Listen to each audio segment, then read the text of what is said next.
mais uma outra chance, num outro momento, para poder participar no conjunto, em conjunto com vocês, uma palestra como essa, um debate que certamente poderá se seguir como um todo, completamente. Então, muito obrigado e uma boa tarde a todos.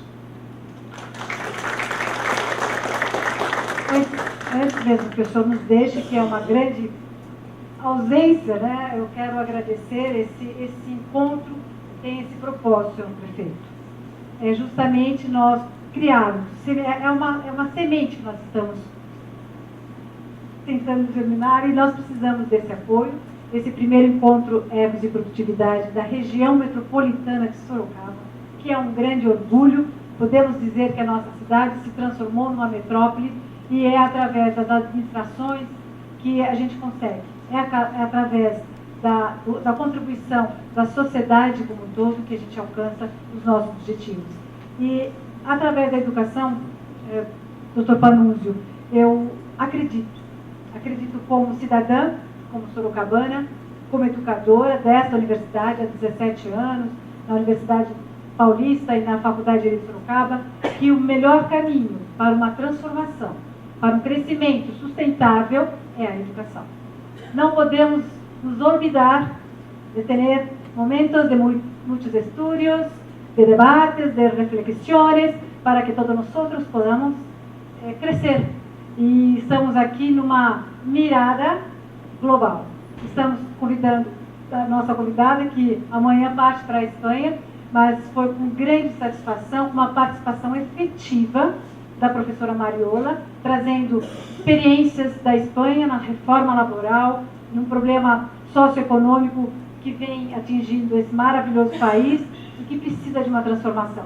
Nós pensamos localmente, mas precisamos agir globalmente. Nós precisamos de um desenvolvimento socioeconômico de equilíbrio, onde se dê a preferência à livre iniciativa, mas sem nos esquecer da força de trabalho. Essa é uma composição que nós não podemos deixar de prestigiar. Portanto, eu agradeço mais uma vez a sua presença, é uma grande honra, acredite nisso, e eu vou tomar essas palavras ditas pelo senhor, eu vou cobrar a sua presença no próximo encontro, porque é só através da presença de vocês é que a gente pode transformar algo em concreto, dessas ideias, em atitudes, em ações, em benefício da nossa sociedade e da sociedade global como um todo. Agradeço a sua presença, senhor.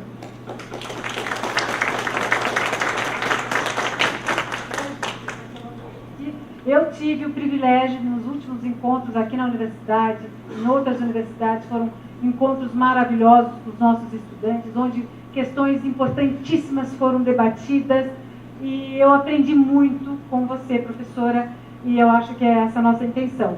E para continuar aprendendo, eu passo a palavra para o nosso ilustre palestrante, que vai debater também nesse mesmo tema, que é João Batista César, que vai dar continuidade num contraponto. Doutor João Batista, nós percebemos que há uma semelhança em alguns pontos do modelo espanhol nas reformas trabalhistas. Será que todas essas questões trazidas pela professora seriam pertinentes para a nossa sociedade? Estamos mais avançados ou temos muito o que fazer? Passo a palavra ao doutor João Batista, desembargador do Tribunal Regional da 15ª Região de Campinas. Boa tarde a todos. Inicialmente, quero agradecer o convite à doutora Noêmia, à professora Serrano, dizer que é uma honra compor uma mesa com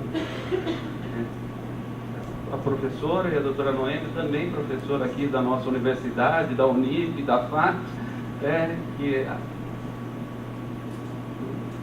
muito brilhante aqui a região com as aulas de Direito do Trabalho. E dizer aqui, professor Noêmia, que é um desafio a gente enfrentar esse tema, porque o Brasil passou também por processo semelhante ao espanhol. Eu quero colocar alguns slides aqui para a gente conversar. Bom, antes da gente falar um pouquinho sobre isso, eu acho que a gente não pode esquecer a nossa história, como que a humanidade chegou aqui até agora. E nós passamos por duas grandes guerras mundiais, que foram em razão da exclusão social que levaram aos dois movimentos de conflito mundial. E Logo ao término do primeiro conflito mundial foi criada a Organização Internacional do Trabalho, em 1919. E lá na carta da OIT, quem tiver curiosidade de entrar, esses slides eu vou deixar aqui para a organização do evento, que pode passar por e-mail para todo mundo, não precisa anotar. Está lá, claro, o trabalho não é mercadoria. Eu acho que esse é um princípio básico que a gente tem que ter em mente. Isso a gente nunca pode esquecer. A gente tem que aprender com a história para não voltar a cometer erros que a humanidade cometeu no passado. E lá também na carta da OIT está lá, considerando que a paz, para ser universal e duradoura, deve assentar sobre a justiça social. Naquela ocasião, a OIT já colocou lá que existem condições de trabalho que implicam para grande número de indivíduos miséria e privações, descontentamento que daí decorre põe em perigo a paz e a harmonia universais. E coisas básicas que nós discutimos até hoje. Luta contra o desemprego, a garantia do salário que assegure condições de existência convenientes, proteção aos trabalhadores contra moléstias graves profissionais e acidentes de trabalho. E duração do trabalho. Coisa que lá no tribunal, o Dr. Valdir também dos trabalhos que está aqui, todo dia nós pegamos jornadas de 14, 15 horas. Quer dizer, nós não aprendemos com os erros do passado, ainda continuamos cometendo os mesmos erros no presente. E lembrar também que o Brasil é signatário do PIDESC. E uma das obrigações que o Brasil assumiu é tornar efetivos direitos econômicos, sociais e culturais, porque não há democracia se não houver condições econômicas favoráveis para todos.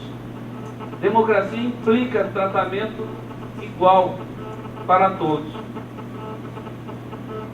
E aí nós vamos entrar no nosso problema aqui, que na década de 90 houve um famoso consenso de Washington, que eu não vou ensinar aqui, tem vários empresários aqui na plateia, mas quero pegar só 2 itens aí desse consenso de Washington, que é o afrouxamento das leis econômicas e trabalhistas. Então, o que nós vimos na Espanha, a professora Serrana colocou aqui muito bem, nós também vimos aqui no nosso país. E aí nesse quadro, vocês podem ver que já há uma reforma trabalhista em âmbito do país, em curso, há muito tempo. Eu cito alguns itens aí, mas um deles, em 94, chamou muita atenção, que foi as cooperativas de mão de obra. Que o brasileiro acha que descobriu o ovo de Colombo. Cooperativa de mão de obra ia resolver os nossos problemas. Alterou a CLT lá no 442, colocou que o cooperado não é empregado e esqueceu que a CLT continua em vigência. Para os senhores terem uma ideia dessa exclusão social que eu falei no início, eu tive a oportunidade, como membro do Ministério Público, fazer várias diligências na região do Bebedouro. Lá foi um dos focos das cooperativas de mão de obra rurais.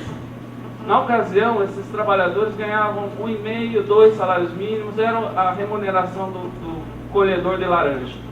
Com as cooperativas de mão de obra, eles passaram a ganhar menos de meio salário mínimo.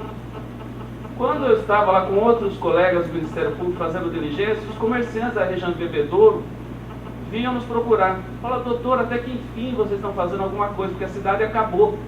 A cidade economicamente acabou. Não havia dinheiro circulando na cidade. Para ter uma noção de que as coisas estão umbilicalmente ligadas. A suspensão do contrato de trabalho que a professora Serrana colocou, nós adotamos. Chegamos a ratificar a Convenção 158 da OIT, mas rapidamente denunciamos a Convenção 158, que prevê uma coisa básica que na Europa tem há muito tempo, mas no nosso Brasil não tínhamos, mas abrimos mão da estabilidade no emprego, do contrato por prazo indeterminado e motivado para a dispensa. Denunciamos a Convenção 158. Ainda nesse quadro de reformas, saiu a terceirização e o enunciado 331 veio nessa linha. Ainda na reforma da Lei 10.101, autorizou o trabalho aos domingos, praticamente indistintamente. E aí eu pergunto a vocês, a nossa violência que nós vivenciamos aqui no Brasil, Uma grande parte, eu reputo, e aqui fica para a universidade estudar, doutora Noemi, até aqui na Uniso, eu tenho para mim que é uma grande ligação nessa questão de trabalhos em sábados e domingos com a violência, porque quando que um pai e uma mãe podem ter contato com o filho? Que dia que eles vão ter contato com o seu filho para passar aquela noção básica de cidadania? Se hoje um empregado de um shopping trabalha aos domingos, nós vamos no comércio, no centro da cidade, tem lojas lá que eu passo lá, estão abertas ao domingo. Boia Fria trabalha aos domingos, toda semana passa lá no gabinete vários processos lá de cortador de cana com jornada trabalhando aos domingos. Quer dizer, quando esse trabalhador vai conseguir ir à sua igreja? Se é o domingo, é o dia tradicionalmente voltado a isso. Então nós vemos que há uma reforma em curso, e já não é de hoje, foi na década de 90 que essa reforma mais foi atingida. E o que gerou na década de 90? Gerou altos índices de desemprego no Brasil. No começo de 2002, 2003, houve a mudança de rumo dessa política, e hoje, bem ou mal, as estatísticas estão aí. O Brasil tem 4,9 índice de desemprego, enquanto quando a professora Serrana colocou, a Espanha tem 24,47 agora em maio de 2014. Nós percebemos que vamos ficando velho quando o discurso muda. Quando eu estudava para concurso aqui com meu amigo Valdir, a gente escutava os empresários defender terceirização apenas na questão da especialidade, que aquela empresa seria mais específica e realizaria um trabalho melhor. Então justificaria a terceirização. Hoje não. Hoje se defende escancaradamente a terceirização para diminuir custos. E nós vemos que lá na Espanha, eu lhe gritei, aliás, na Espanha não, na União Europeia, a partir de 2008 permitiu a terceirização, porém garantindo os mesmos direitos daquela categoria. Então, se uma metalúrgica vai terceirizar, aqueles terceirizados lá terão os mesmos direitos dos metalúrgicos. E se fizer assim, para mim pode terceirizar tudo, porque aí vamos ter garantias sociais. O que não pode é terceirizar e precarizar condições desses trabalhadores. Aí um quadro de desemprego no Brasil que eu coloquei, e o desemprego em queda desde 2002, a gente pode constatar aí o quadro de desemprego em queda. E aí aqui no nosso país, professor Serrano, nós temos um outro agravante, que lá na Espanha, quando eu tive a oportunidade de fazer o curso lá, eu percebi que também tem um pouco, mas acho que nem tanto. É uma cultura brasileira de fraudes trabalhistas. E é outro problema, que se a gente quer evoluir na legislação do trabalho, a gente deveria parar com essa cultura de fraude trabalhista, e que lamentavelmente essa cultura ela representa um grande benefício para maus empregadores, porque dá um lucro muito grande com a fraude trabalhista. Aqui alguns exemplos de fraudes trabalhistas que eu vou colocar aqui para vocês: as cooperativas que eu já falei, os PJs, os estagiários, aprendizagem, a parceria agrícola, terceirização, e com um agravante aqui no nosso país, que são as listas negras, que nós sabemos que existem as listas negras. Quem reclama na Justiça do Trabalho vai parar numa lista e dificilmente consegue um posto de trabalho naquele ramo que ele até então trabalhava. Aqui é só um exemplo aqui das lesões de massa. Esse é um juiz de Santa Catarina que fez esse cálculo de uma grande empresa de telefonia. Se ela nos tungar R$1 por dia, com 30 milhões de consumidores, ela tem um lucro de 30 milhões. Aí ele faz as contas, ainda que as pessoas reclamem que a empresa seja condenada a 10 milhões, a empresa teria um lucro de 20 milhões. Pensamos, isso é só nocível? Não, não é nocível. Infelizmente, aí eu coloco um problema de troca de uniformes, porque num grande frigorífico, seja de carne de frango ou de boi, o trabalhador chega, ele tem que trocar de roupa, ficar higienizado para começar a jornada. Obviamente que isso é incluído na jornada de trabalho desse trabalhador. e as empresas não pagam. E aí se faz um cálculo aí, esses 27 minutos diários em 5 anos daria 25 milhões de lucro. Somado às outras verbas trabalhistas, daria 34 milhões. Vocês vão falar, o João Batista está sonhando, né? Isso daí não foi sonho, isso daí foi realidade. Isso daí é objeto de uma ação civil pública contra um grande frigorífico aqui. Está aí o site depois para quem quiser consultar. E a empresa foi condenada em 30 milhões de reais. Quer dizer, menos do que o lucro que ela obteve. Então, as lesões de massa, infelizmente, compensam. Aqui é um relatório, eu faço questão de passar rapidinho, mas é um relatório de um advogado, comete um erro de português, está ali em vermelho, falando que compensa dispensar o trabalhador sem pagar nada. Compensa, vá procurar os seus direitos e depois a gente resolve. E aí ele faz um relatório muito bonitinho e coloca ali, olha, a estratégia tem que ser bem montada para a gente não incorrer na multa do artigo 477, a gente pede para ele procurar os seus direitos, mas a gente vai falar lá na justiça que nós não dispensamos, ele abandonou o emprego. E lá, como ele está em uma situação difícil econômica, a gente faz um acordinho lá por qualquer valor. Porque, infelizmente, quem vivencia no mundo do trabalho sabe o que acontece. E aí ele fala que o saldo no ano 2011 foi muito bom, que a empresa teve um lucro X. Eu não quis dar o valor, porque isso daí está em segredo de justiça, então eu não quis apontar o valor aí. E aí aqui no nosso país a gente ainda tem que enfrentar essa outra tragédia social, que é o número de acidentes de trabalho e de mortes. 8 mortes por dia nós temos aqui no Brasil. O Brasil é campeão mundial em acidentes de trabalho, porque os países que estão na frente do Brasil são países inexpressivos. Eu reputo que o Brasil, lamentavelmente, é o campeão mundial de acidentes de trabalho, com 2.884 mortes por ano. E aí a gente pega o custo de acidente de trabalho. Aqui o painel é para a gente evoluir o país, né? Então só com acidente de trabalho a gente gasta 4% do PIB. Se a gente pega o PIB aí de 2012, são 176 bilhões de custos com acidentes de trabalho. Recuperar esses trabalhadores, dar benefícios sociais para a família de quem morreu ou de quem está incapacitado para o trabalho. Então é um custo violentíssimo que nós, brasileiros, temos que enfrentar para mudar essa triste realidade. E aí nós também teríamos que entrar em outra questão fundamental. Na questão da Convenção 87. A Convenção 87 da OIT prega a liberdade sindical de 1948. Até hoje nós não enfrentamos. E olha o quadro do sindicalismo brasileiro aí. 10.583 sindicatos de trabalhadores, 4.999 de empregadores. 15 mil sindicatos no mesmo país. Isso aqui não tem cabimento. Até eu tomar posse no Tribunal Regional do Trabalho, e agradeço aqui o apoio do Feijó aqui por essa posse, eu tinha dúvidas quanto a aderir ou não à Convenção 87. Hoje eu não tenho mais dúvidas.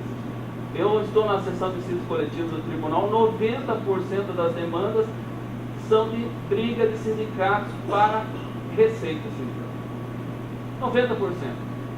Quer dizer, poderíamos estar julgando questões importantes para melhorar aí a competitividade brasileira, seja do lado patronal ou dos empregados, mas não.